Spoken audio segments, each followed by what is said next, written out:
नारद बाबा सबका हित करते थे। सत्संग से तरते हैं जीव और जंतु। जो सबका हित चिंतन करते वे ही ब्राह्मण कहलाते हैं। त्यागी धीर तपस्वी बनो ब्रह्म तुल्य पूजे जाते। नारद बाबा देवलोक को भ्रमण एवं उपस्थित देवगणों से उनकी कुशल क्षेम जान लेने के बाद अंतिम प्रहर ब्रह्मलोक लौट गए। देवर्षि नारद भूलोक की ओर देख रहे हैं। भूलोक पर अतरा उत्साह से अब जाने के पूर्व उनकी यात्रा की सूचना माता पिता ब्रह्मदेव और माता सरस्वती की चिंता सताने लगी। देवर्षि की उलझन देखकर भगवान विष्णु मुस्काए और इस द्वंद्व को समाधान करने के लिए अंतःकरण में माध्यम से कहने लगे, नारद चिंतित न हो। धर्म का प्रचार अब ब्रह्मलोक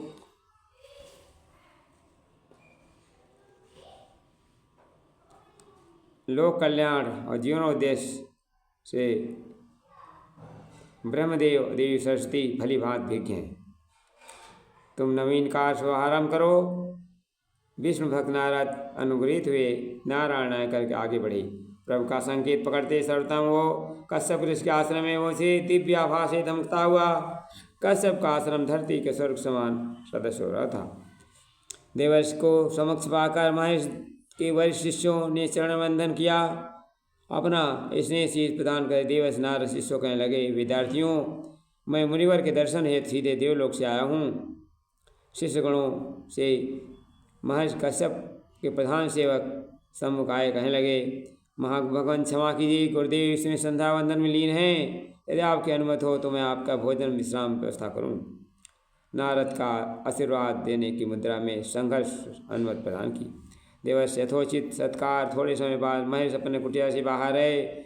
शिष्यों ने देवर्षि नारद का दशरथ सहित कक्ष में लाने का निर्देश दिया और देवर्षि ने महेश के सेवकों को संग अतिथिशाला में निकलकर महेश के कक्ष में प्रविष्ट हुए।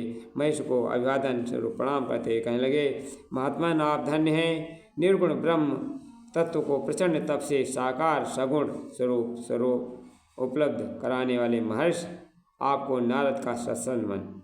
देवर्षि नारद के भावपूर्ण उद्गार सुनकर महेश की आंखें बंद कर ली और गहरा श्वास छोड़ते हुए, देवर्षि भगवत सत्ता का उद्घाटन में निमित्त भूमिका निश्चित सौभाग्य घटना है। अध्यात्म तत्व को गंभीर परिचर्चा ध्यानस्थ मुनिश्रेष्ठ महेश का समय पता न चला। मित्रों, नारद कश्यप के आश्रम के से निकलकर शौनक ऋषि के आश्रम जा रहे थे।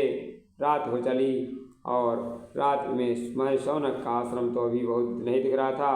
अनवर यात्रा से करते काफ़ी आश्रम से आगे पास पहुंच गए। सुबह का हल्का प्रकाश हो रहा था। देखा सामने एक श्वान अत्यंत नम्रता से वीणा का ध्वनि नारायण नारायण जप रहा था। पशु भी वीणा का संगीत मधुरता ईश्वरंदन शीतलता अनुभव कर रहा था। नारद स्वभाव वत वीणा के तारों को झंकृत हुआ नारायण नारायण जप भी करते हुए चले जा रहे थे। यात्रा के बाद नारद शांतन में महेश शौनक के आश्रम पहुंचे। श्वान भी साथ में था। आम वृक्ष के नीचे बैठ शौनक कुछ लिख रहे थे। नारद उनके सामने पहुंचे। नारायण नारायण कहकर अभिवादन करने के पीछे से नारायण आवाज़ आई। वह श्वान की थी। श्वान पुनः नारायण उच्चारण किया। अच्छी संगत से पशु भी सात्विक गुणों में विकसित हो जाता है। या श्वान भक्त कोई ईश्वर भक्ति प्राप्त हो गई है। श्वान सामने आया। महेश शौनक ने नारद के चरणों के निकट आकर बोला, ऋषिवर, संसार में महान मनुष्यों में नारायण शब्द को सुना और उसने अपनी आत्मा में जपना आरंभ किया। भूत भविष्य और तीनों कालों को सत्यभाषी कठोर तपस्या के कारण लोक विख्यात देवर्षि नारद बोले, प्रेत अपनी मानव जात से भी महान कार्य किया है। मैं आपको आदरणीय मानता हूँ। अपने तप और साधन के बल से करते शक्ति मैं आपको आशीष देता हूँ। आप सही स्वर्ग से जाएंगे। कालांतर महाभारत में युधिष्ठिर के साथ स्वर्ग आरोहण के समय जाने वाला स्थान यही था। इसलिए मित्रों, हे महापर्व व्रत अनुष्ठान सब खुशियाँ लेकर आते हैं। सत्संग कथा संकीर्तन से सद्भाव जगाए जाते हैं। संतों के माध्यम से श्रोता जब नीति कथाएं सुनते हैं, उनकी प्रेरणा से सत्सुत भावद खिली सम खिलते हैं। घर घर यज्ञ कथाओं में तुम नयों का निर्माण करो, धरती पर स्वर्ग उताराए ऐसा प्रज्ञा अभियान। मित्रों, सत्संग से पशु प्रवृत्ति बदल सकती है तो मानव सत्संग से बदल सकता है। धन्यवाद। आप सत्संग के लिए मैं आपसे अनुरोध करता हूँ, सत्संग और सुनो, गुरु जी के साहित्य को सुने। धन्यवाद।